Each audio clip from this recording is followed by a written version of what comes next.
11 सितंबर 2001 की सुबह अमेरिकी इतिहास का वो काला दिन साबित होता है जिसके बारे में कभी अमेरिका ने सोचा तक नहीं होता है। इस दिन अमेरिका पे एक के बाद एक आतंकी हमला होता है और इस आतंकी हमले में 6000 से ज़्यादा लोग घायल हो जाते हैं और 3000 से ज़्यादा लोग की जान चली जाती है। इस आतंकी हमले को अंजाम देने वाला आतंकी गुट कोई और नहीं बल्कि अलकायदा था। वो अलकायदा जिसे आज हम उसामा बिन लादेन वाले अलकायदा के नाम से जानते हैं।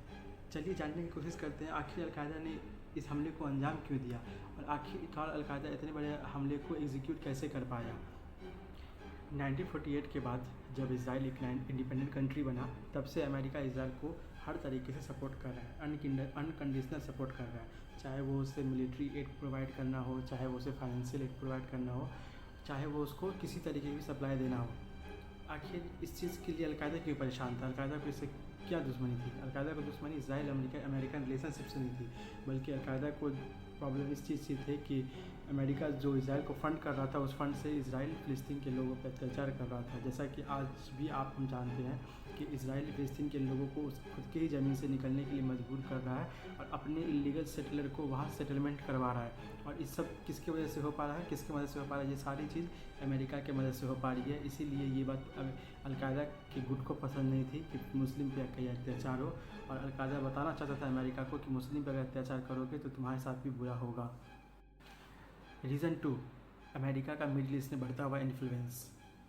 जब इराक ने कुवैत पे 1990 में हमला किया तब पहली बार ऐसा था जब अमेरिका ने अपने ट्रूप को मिडिल ईस्ट में उतारा।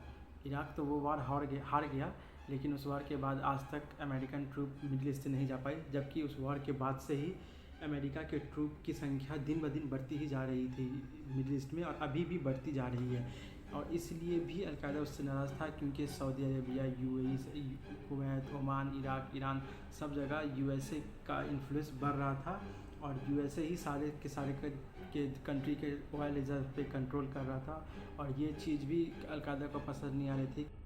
रीज़न 3, अमेरिका का हर इस्लामिक स्टेट में इन्फ्लुएंस होना। मतलब जैसे फ़िलिस्तीन में लोगों पे आक्रमण अत्याचार हो रहा है, लेबनान में मुसलमानों पर अत्याचार हो रहा है, फिलीपींस में मुसलमानों पर अत्याचार हुआ। हर जगह अगर आप गौर से देखें तो हर जगह अमेरिका का इनडायरेक्टली कहीं ना कहीं किसी न किसी तरीके से कॉन्फ्लिक्ट है, वो कहीं ना कहीं इन्वॉल्वमेंट रखता है। इस वजह से भी अलकायदा उससे नाराज़ था और उसको सबक सिखाना चाहता था क्योंकि लेबनान हो, चाहे फ़िलिस्तीन हो, चाहे फिलीपींस के मुसलमान हो, सब पे जितने भी आक्रमण हुए हैं सारे में यूएसए किसी न किसी तरीके से उस कंट्री में जो मुसलमानों पर अत्याचार कर रहा था उसको सपोर्ट कर रहा था। ये आइए जानते हैं कि आखिरकार अलकायदा ने इतने बड़े अटैक को कैसे प्लान किया, कैसे उसे एग्जीक्यूट किया। आखिर यूएस की इंटेलिजेंस से कहाँ गलतियाँ हुई और आखिर इसमें किसकी गलती थी? क्या ये इंटेलिजेंस की गलती नहीं थी? क्या यूएस के इंटेलिजेंस जो FBI, CIA थे उसकी चूक नहीं थी? कितने बड़े हमले को वो पहचान नहीं पाए?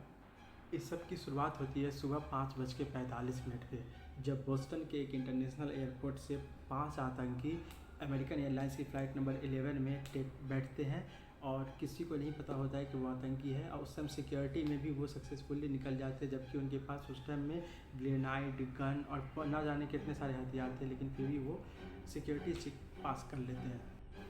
7:59 यूनाइटेड एयरलाइंस की फ़्लाइट नंबर 11 को सिग्नल मिलता है कि वो टेक ऑफ के लिए तैयार है और उस वक्त उस प्लेन में 76 पैसेंजर, 9 क्रू मेंबर और 5 आतंकी मौजूद होते हैं और फ़्लाइट नंबर 11 की डेस्टिनेशन होती है कैलिफोर्निया का शहर लॉस एंजलिस।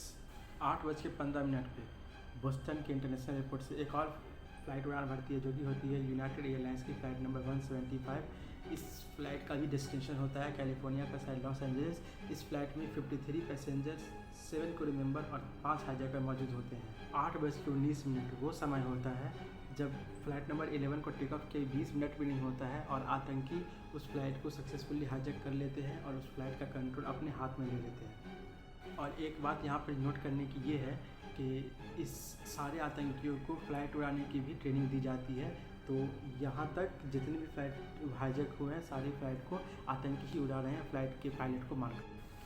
8:20 इस समय एक और फ्लाइट डलस के एयरपोर्ट से उड़ान भरती है। इसकी डेस्टिनेशन होती है कैलिफोर्निया का शहर लॉस एंजलिस और ये फ़्लाइट होती है अमेरिकन एयरलाइन की फ़्लाइट नंबर 77 और इस फ्लाइट में उस समय 53 पैसेंजर, 7 क्रू मेंबर और 4 हाईजैकर भी ऑन बोर्ड होते हैं। फिर 24 मिनट ये वो समय होता है जब फ्लाइट नंबर 11 पूरे तरीके से आतंकी कंट्रोल में आ चुका था और उसमें से एक आतंकी जिसका नाम मोहम्मद अता होता है वो कॉकपिट की ओर बढ़ता है और वो पायलट को जाके इंस्ट्रक्शन देना चाहता है कि वो फ्लाइट को कब और कहाँ ले जाए। लेकिन इसी दरमियान पायलट ने एक समझदारी का काम किया और उसने automatic defence surveillance system on कर दिया। इससे हुआ ये कि कॉकपिट में जितनी भी बातें हो रही थी हाईजैकर और पायलट के बीच में वो सारी की सारी बात लाइव जा रही थी बोस्टन एयर ट्रैफिक कंट्रोल के पास, जिससे बोस्टन एयर ट्रैफिक कंट्रोल को उसी वक्त पता चलता है। ये तो नहीं पता चल पाता कि फ़्लाइट हाईजैक होती है, लेकिन उनको ये पता चल जाता है कि किसी तरीके का प्रॉब्लम फ़्लाइट नंबर 11 में है। 8:37 पे जैसे ही बोस्टन एयर ट्रैफिक कंट्रोल को ये खबर मिलती है कि फ़्लाइट नंबर 11 में किसी तरीके की दिक्कत चल रही है, तो वो ये इन्फॉर्मेशन उसी वक्त यूएस एयरफोर्स के साथ शेयर करती है। US air force US air national guard के साथ मिलकर एक कंबाइंड कमेटी बनाती है पता लगाने के लिए कि आखिरकार हुआ क्या है फ्लाइट नंबर 11 में। 8:42 पे न्यू जर्सी से एक और फ्लाइट उड़ान भरती है जो कि होती है यूनाइटेड एयरलाइन की फ़्लाइट नंबर 175, जिसमें उस वक्त 33 पैसेंजर, 5 क्रू मेंबर और 4 हाईजैकर मौजूद होते हैं। इस फ्लाइट का नाम आप नोट रखिएगा क्योंकि 8:46 ये वो समय होता है जब अमेरिकन एयरलाइन की फ़्लाइट नंबर 11 को हाईजैकर पूरे तरीके से कंट्रोल करके उसे वर्ल्ड ट्रेड सेंटर के नॉर्थ ब्लॉक से ले जाके क्रैश करा देता है और उसी वक्त फ़्लाइट में बैठे जितने भी पैसेंजर थे सारों की जान चली जाती है और उस बिल्डिंग में जितने भी लोग उस टाइम काम कर रहे थे, जितने भी लोग उस टाइम जॉब पे थे, सारे के सारे लोग उसी बिल्डिंग में ट्रैप हो जाते हैं। और जब ये सब हो रहा होता है उस समय यूएस के उस समय के प्रेसिडेंट जिनका नाम होता है जॉर्ज बुश, वो फ्लोरिडा के एक एलिमेंट्री स्कूल में बच्चों से बात कर रहे होते हैं। उन्हें पता तक नहीं था कि उनके पीछे इतना बड़ा देश में एक आतंकी हमला हुआ है। जैसे ही फ़्लाइट नंबर 11 नॉर्थ ब्लॉक से क्रैश करती है, उस समय उसकी खबर उस टाइम के प्रेसिडेंट के सिक्योरिटी स्टाफ एंड्रू कर्ट को मिलती है और वो उसी वक्त वो इन्फॉर्मेशन प्रेसिडेंट के साथ शेयर करते हैं। और प्रेसिडेंट को उस समय ये लगता है कि ये कोई अटैक नहीं है, बल्कि पायलट को हो सकता है हार्ट अटैक आ गया होगा या फिर किसी तरीके की प्रॉब्लम हो गई होगी, ये छोटा मोटा एक्सीडेंट होगा। उस समय के लिए वो इस बात को इग्नोर करके चलते हैं। 9:03 ये वो समय होता है जब फ्लाइट नंबर 175 को भी साउथ की डायरेक्शन से ले जाके वर्ल्ड ट्रेड सेंटर के साउथ ब्लॉक से क्रैश कर दिया जाता है और उस समय उस फ्लाइट में जितने भी लोग मौजूद थे सबकी जान चली जाती है और बिल्डिंग में सेम नॉर्थ ब्लॉक की तरह लोग ट्रैप हो जाते हैं और कितने बेगुनाहों की जान चली जाती है। 9:05 जब साउथ बिल्डिंग के क्रैश की बात प्रेसिडेंट के सिक्योरिटी स्टाफ एंड्रू कार्ट को मिलती है, तब वो बात उसी समय ये शेयर करने जाते हैं प्रेसिडेंट के साथ। और प्रेसिडेंट को जैसे ये बात बताते हैं तब प्रेसिडेंट को समझ में आता है कि ये कोई बड़ा हमला है, लेकिन उस समय भी प्रेसिडेंट को नहीं पता था कि ये कोई आतंकी हमला है। 9:37 ये वो समय होता है जब फ़्लाइट नंबर 77 पूरे तरीके से हाईजैकर के कंट्रोल में आ चुकी होती है और इस फ्लाइट का टारगेट होता है यूएस डिफेंस डिपार्टमेंट का हेडक्वार्टर पेंटागन।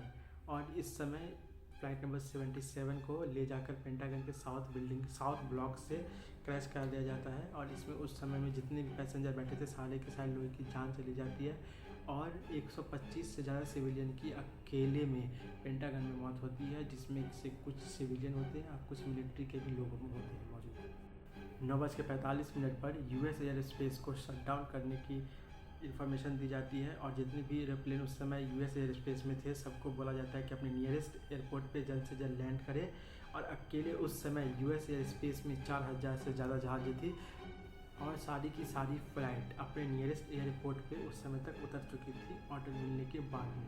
9:59 ये वो समय होता है जब वर्ल्ड ट्रेड सेंटर की साउथ बिल्डिंग पूरे तरीके से कोलैप्स कर जाती है और इस समय लगभग बस इस एक कोलैप्स की वजह से 1000 से ज़्यादा लोगों की जान चली जाती है और न जाने कितने हज़ार लोग घायल हो जाते हैं। 10:02 फ़्लाइट नंबर 93 को क्रैश करा दिया जाता है पेंसिल्वेनिया के खाली मैदान में, लेकिन इस फ्लाइट का टारगेट होता है यूएस सेनेट या फिर वाइट हाउस।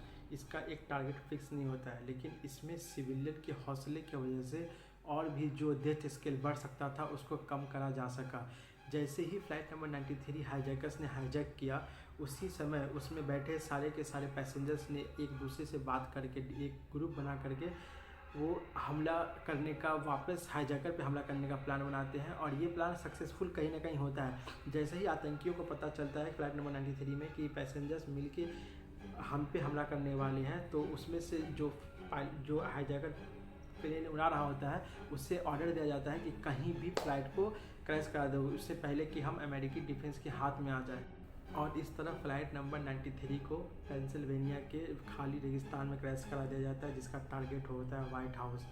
इस समय फ़्लाइट में बैठे सारे के सारे लोगों की मौत हो जाती है। ये मौत इसलिए नहीं होती कि फ़्लाइट क्रैश हुई, फ़्लाइट क्रैश होने के बाद जो उसमें फ्यूल था उसमें आग लगने की वजह से ही सारे के सारे लोगों की मौत हुई।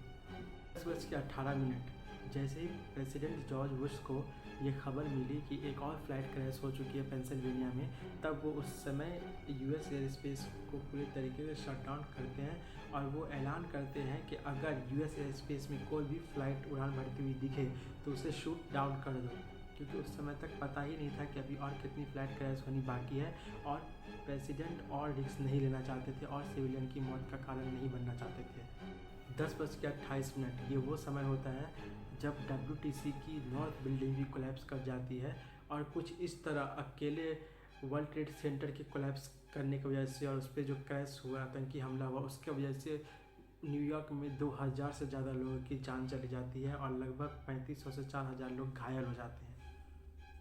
10:53 पे यूएस डिफेंस ऐलान करती है कि अमेरिका एक स्टेट ऑफ इमरजेंसी में जा रहा है और इस समय तक हाईजैकर्स पूरे तरीके से अपने प्लान को एग्जीक्यूट कर लेते हैं।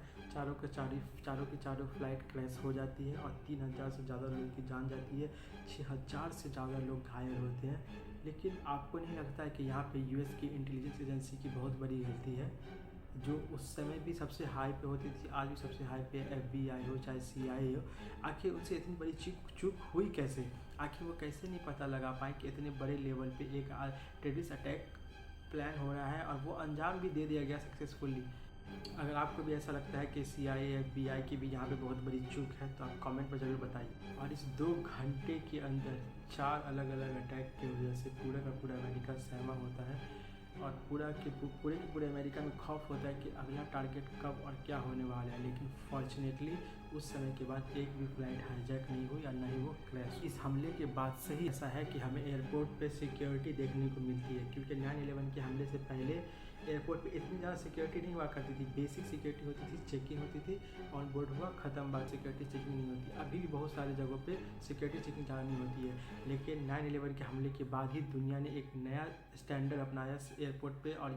और इस हमले के कुछ हफ्तों बाद यूएस गवर्नमेंट ने एक फंड रेज़ किया, जिसमें वहाँ के आम जनता, अमेरिका की आम जनता ने $5 बिलियन से ज़्यादा का योगदान दिया, जिसके वजह से जितने भी लोग 9/11 के हमले में मरे थे उनके परिवारों को फाइनेंशियल सपोर्ट दिया जा सके।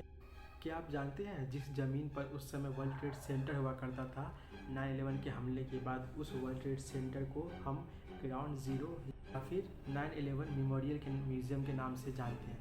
अगर आप कभी भी अमेरिका जाएँ, कभी आप न्यूयॉर्क जाएँ तो मस्ट विज़िट करें। ये एक बहुत बड़ा अमेरिका में टूरिस्ट प्लेस भी है। आप जाएँ तो आपको वहाँ जाके पता चलेगा कि आखिर उस दिन हमला इतने बड़े लार्ज स्केल पर हुआ था। वहाँ अभी भी जितने भी लोग उसमें घायल हुए थे, जो मरे थे, उनके कपड़े रखे हुए हैं, उनके शूज़ रखे हुए हैं, गाड़ी का टुकड़ा रखा हुआ है, जो भी वहाँ पे बिल्डिंग के कुछ टुकड़े रखे हुए हैं। आपको पूरा महसूस होगा कि हाँ, ये हमला कितने लार्ज स्केल पर हुआ था।